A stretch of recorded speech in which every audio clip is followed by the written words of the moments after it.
I want to just bring your awareness to that every single thought that you have creates chemistry in the body. And your thoughts decide what's going to happen in the digestive system. And the digestive system decides what's going to happen up in the brain as well. Your thoughts come from a trigger. A trigger is anything that is picked up through the five senses. So anything that you pick up through the five senses is a trigger. If you see something, it triggers you. If it hits on something that was sensitive, if you taste something, if you smell something, if you touch something. So anything that you pick up from your environment or hear something, it is going to trigger you. And the trigger is what creates the thought.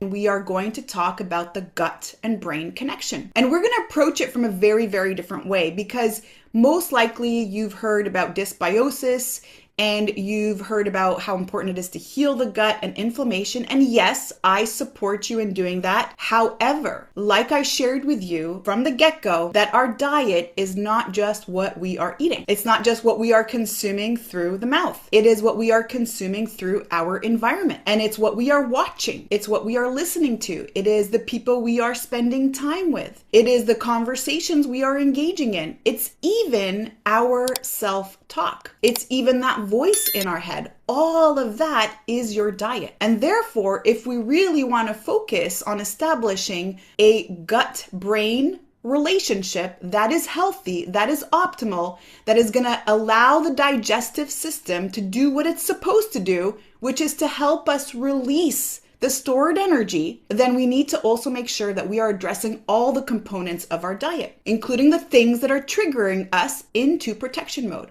I want to just bring your awareness to that every single thought that you have creates chemistry in the body. And your thoughts decide what's going to happen in the digestive system. And the digestive system decides what's going to happen up in the brain as well. So when we have thoughts of fear, when we have thoughts of uncertainty, when we have thoughts of anxiety and worry, this directly sends a message to the gut via the vagus nerve.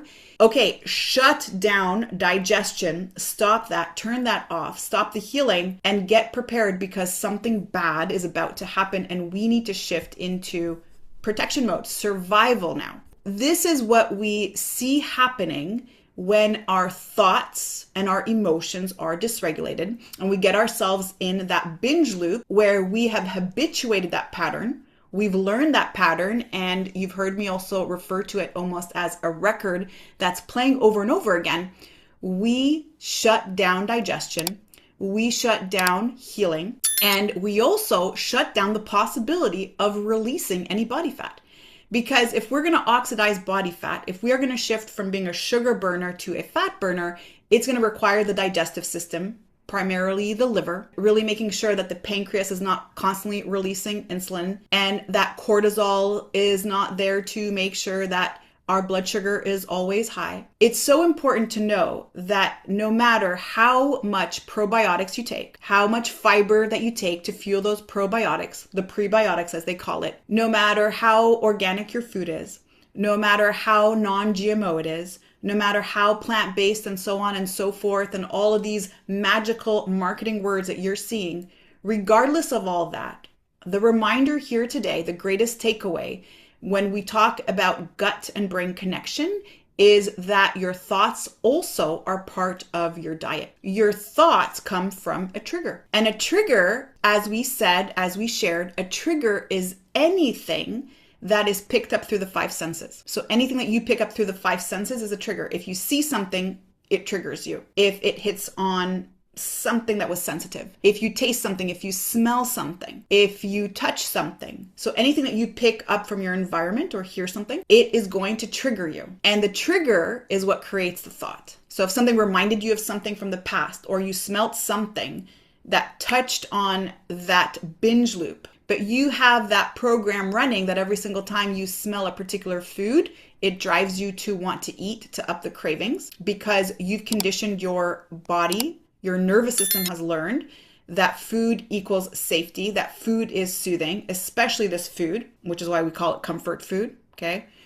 hot dogs make me feel a certain way, or pizza makes me feel a certain way, or donuts, they're comfort foods, they make me feel a certain way. Or every single time when growing up I was sad or upset or I did something great, mom always rewarded me with cookies. And so the smell of baked cookies always triggers that feeling of I need to have cookies. Okay, all of that is a program. All of that is a program that you have been running on repeat.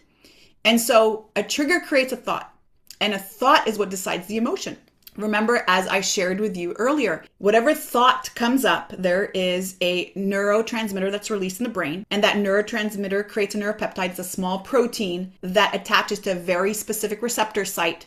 So in this case, since we are talking about the gut and brain, I want you to bring your awareness to the fact that there are certain areas in the gut, so these are called ganglia, that have nerves that control the different digestive organs. And so anytime we have a particular thought, we either turn on that ganglia to release certain hormones to make us more hungry or to make us have more cravings. And so what I want to do today and continue this conversation around the gut and brain, because again, I want to teach you the gut brain and connection in a very different way than it just being through the physical body, through it just being through what you're eating and the supplements that you're taking. Okay. I want to introduce the idea that thoughts are just as important. Thank you so much for creating time, and I will see you back here again